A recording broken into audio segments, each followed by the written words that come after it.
Hi everyone. Today we'll be going through the types of intellectual property.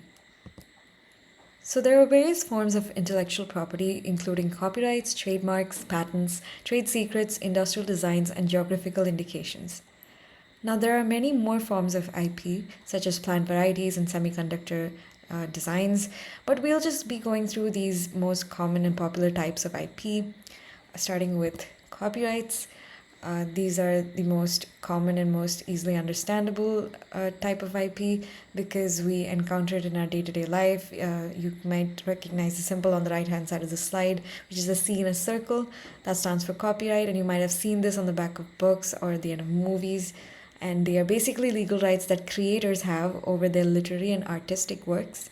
And as said before, works in which copyright subsist include books and movies, and also paintings, sculptures, maps, technical drawings, and so on. Secondly, we have trademarks, which is a sign capable of distinguishing the goods or services of an enterprise to that of another. And let's look at the symbols on the side, which is an R in a circle, which stands for a registered trademark. And then we have the capital TM, which stands for an unregistered trademark.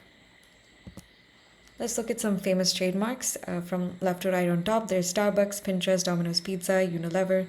And on the bottom, we have Adidas, Audi, and FedEx.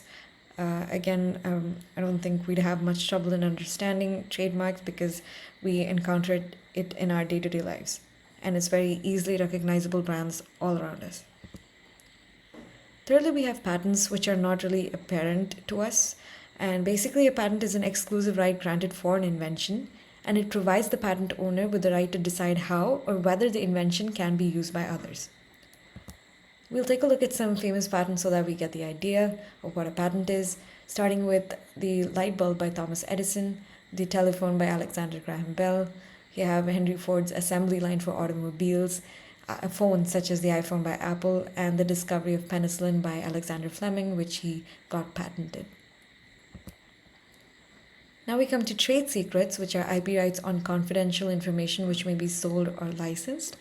So basically, you cannot disclose this secret information without proper permission, and hence the information is protected for business purposes mainly because there's a commercial advantage to keeping this information secret. Examples include the Coca-Cola recipe by Coca-Cola and also the secret herbs and spices recipe used by KFC for their fried chicken. Next, we have industrial designs, which constitute the ornamental or aesthetic aspect of an article or an object. For example, the shape of the Coca-Cola bottle. The Coca-Cola company really does come in handy when it comes to explaining forms of IP. And designs may consist of 3D features or 2D features. Lastly, we have geographical indications, which is often abbreviated as GI, and they're signs used on goods that have a specific geographical origin, and they possess the qualities, reputation, or characteristics that are attributable to that place of origin. So the qualities of the goods come from the place of origin, come from their place of origin. Let's take a look at some GI in India, including Kutch embroidery in Gujarat, Darjeeling tea in West Bengal, Kanchipuram silk in Tamil Nadu, Mysore silk in Karnataka, and all the other famous forms of GI that you can see on the screen right here. So with that, we come to the end of this video. I hope we all got an understanding of the various forms of IP before we go into them one by one in depth in upcoming videos.